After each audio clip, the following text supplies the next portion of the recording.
What's up, Hoopers? Welcome back to the NBA White Guy channel. In this video, we're discussing the Lakers trading not only Russell Westbrook, but Anthony Davis. Look, there's a lot of trade talks out there, and Anthony Davis is not playing up to what he should be, but is it all his fault? I'm here to tell you it's not. But when you play in a system where nobody around you can shoot, and you're a big man, you're going to get double teamed, you're going to get triple teamed, and you're really not going to get any easy shots off. So some of these trades are not only to help the Lakers, it helps other teams. And this is also where teams that they're sitting there going, yeah, we'll take Anthony Davis, and we have shooters, so he's going to have a lot of one-on-one potentials. And wait till you hear trade number 4. This might be the most nasty team I've ever heard of. So we're going to break down what the Lakers would actually get. There's a ton of talk out there that they're not actually looking to shop Russell Westbrook anymore. They're looking to shop Anthony Davis. So huge breaking news out there. And I got 4 teams that can completely change their future with these trades. And it's also going to help out the Lakers to not only get some great shooting back, but they could acquire a busload of draft picks. So what we're going to do, we're going to break down this historic NBA changing trade, including Anthony Davis. Now, the 4 teams that are going to be involved, we will discuss, and I'm also going to bring up the players that are involved and bring up the shot charts and how this will effectively or not effectively help the Lakers and help the opposing team. Trade number 1. Now, this one actually does not get them any draft capital, but it obviously can bring back Kevin Durant, and oh my goodness, would I love to watch LeBron and KD play together. That would be magical. Do you remember that All-Star game when he played with KD and they locked down Steph and they ended up winning that game? Let's go. So this is trade number 1 with the Brooklyn Nets. So the Los Angeles Lakers, they would receive Kevin Durant from the Brooklyn Nets and for Anthony Davis in an unprotected 2029 first-round pick. So this is the first and only trade where the Lakers actually give up assets. Now, if you ask me right now, the good news about this trade is you have Kevin Durant locked down. He doesn't have to go play with anybody who I guess is afraid of shooting Ben Simmons and just won't even show up, or a guy who's anti-Semitic and just won't ever shut his yap, Kyrie Irving. Now, I love me some Kyrie Irving, but he's too far gone. We've seen a lot of stars do this, both NBA and NFL, and they just never recover from it. So will Kyrie Irving ever change? We don't know, but next year he's a free agent. So why spend all your draft capital for that? Now, right now, you would actually be able to lock in Kevin Durant for the next 4 years because he signed that big contract. And let's just be honest about one thing. Let's be honest. He wants out of Brooklyn. He tried forcing a trade. He tried getting the entire management system of Brooklyn fired. He tried getting the coach fired. Well, he did. Steve Nash, he gone. And I don't even know if Udoka's going to come in because he doesn't probably think that Kevin Durant's going to stay around. And I get it because I thought of the same thing. Why, oh why, would the Brooklyn Nets ever think about trading Kevin Durant and getting a player like Anthony Davis who tends to get hurt? Because from a Hooper's perspective, if you actually break this down, Kevin Durant is a better player. But you are getting an incredible draft pick with the 2029 pick from the Lakers.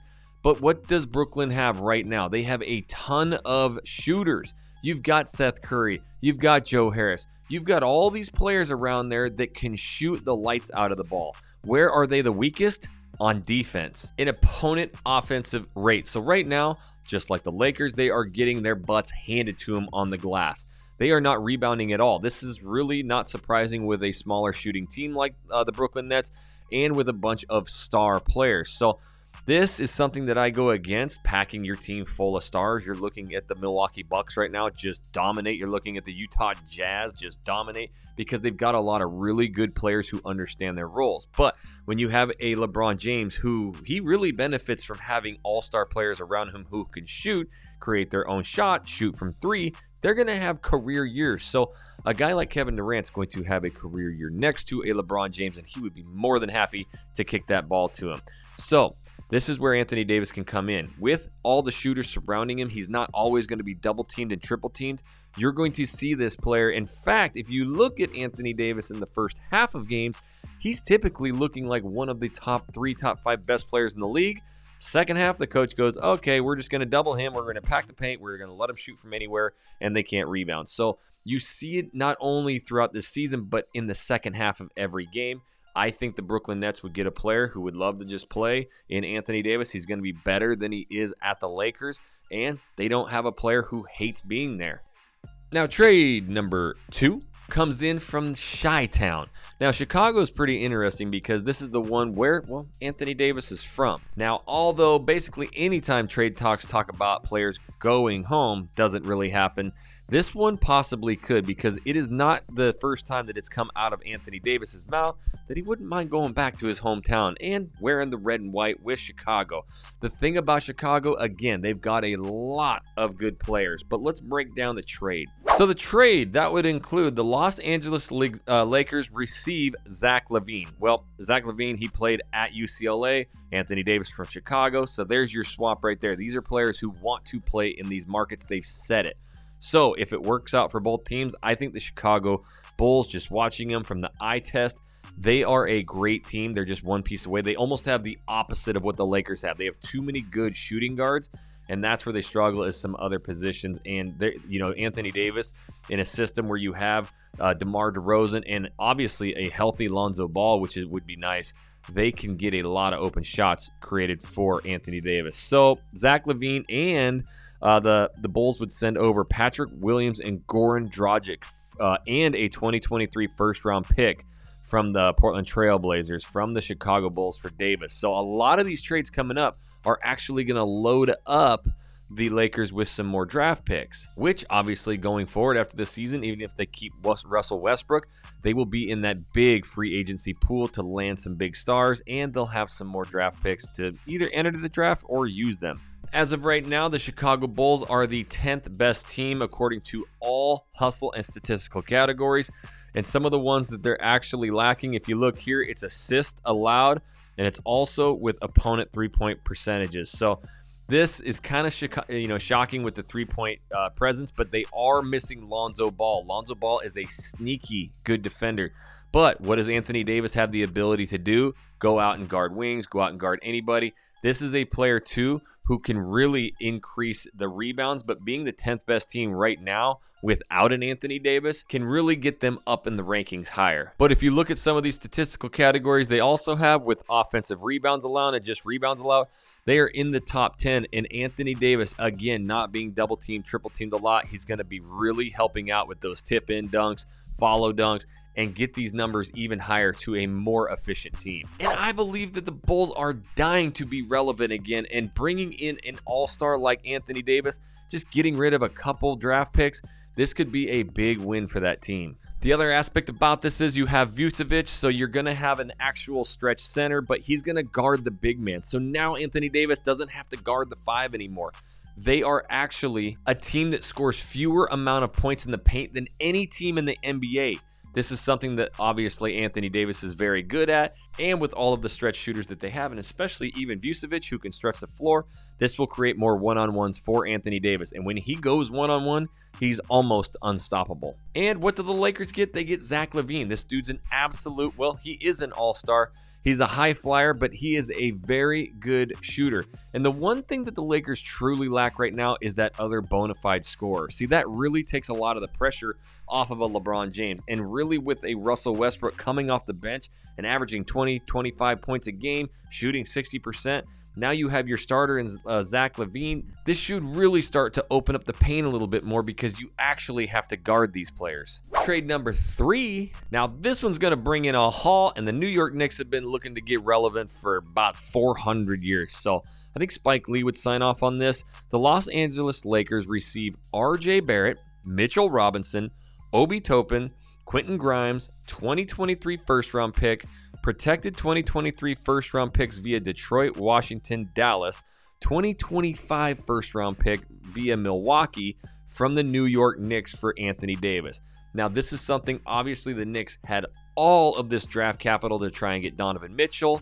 My goodness, what would that have looked like? Because that Cavs team is dangerous right now. That is easily behind Milwaukee. I believe personally the second best team. And I know a lot of people are talking about Boston too, but that Cavs team is deep. They got a lot of scores. They got everything that you need, and they are hungry. So this is something the Knicks, they got to pull the trigger at some point. Again, when you get an Anthony Davis like this and you surround him with a little bit better shooting, he can be a dangerous top 5 player in the NBA. So the other aspect of the Lakers, acquiring a bunch of draft picks from the Knicks, if you think about it right now, what do they have?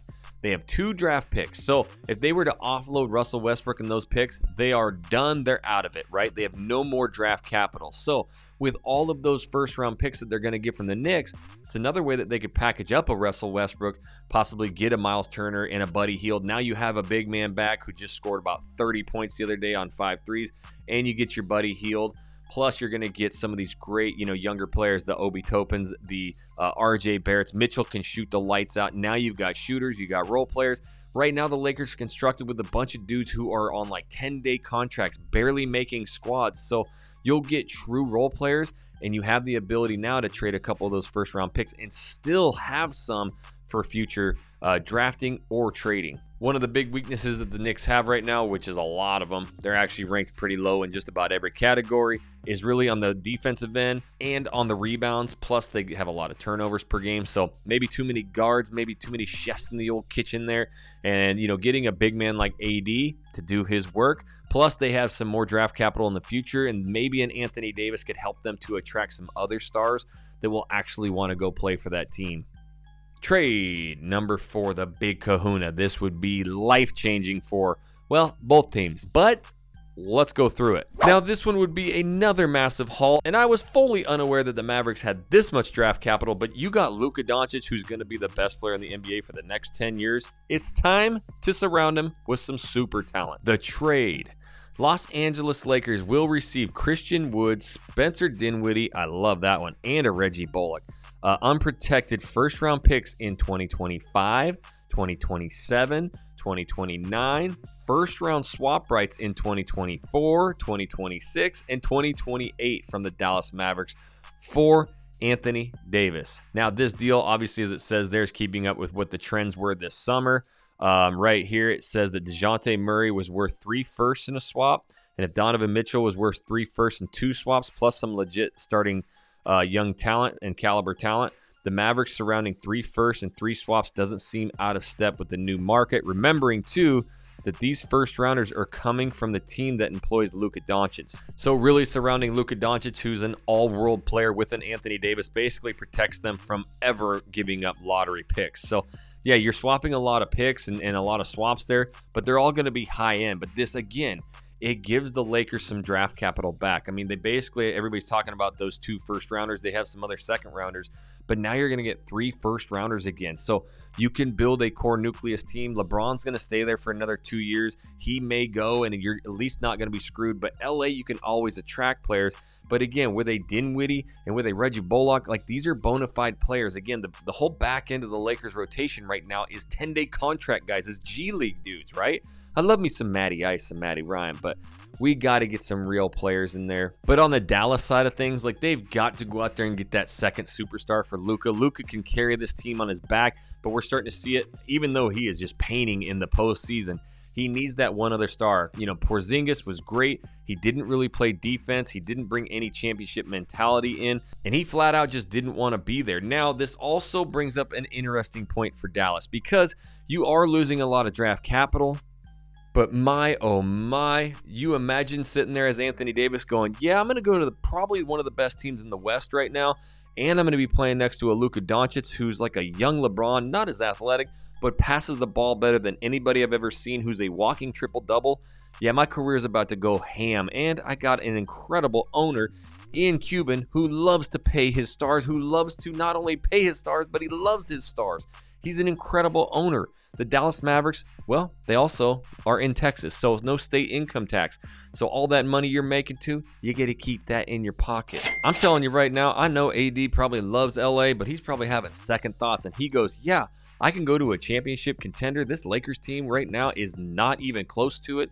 Hey, LeBron, you can have some of these players. I'm going to play with Luka, the young Bronny Bron. Now I need you guys to comment down below, should the Lakers trade Anthony Davis? And if they do, what trade works best, do you believe, for the Lakers? Is it Brooklyn with KD? Is it the New York Knicks with a bunch of great role players and a plethora of draft capital? Is it the Chicago Bulls getting a bunch of draft capital and Zach LaVine, who is a baller? Or is it with Dallas getting 3 first-round picks and 3 swaps, plus some great NBA players?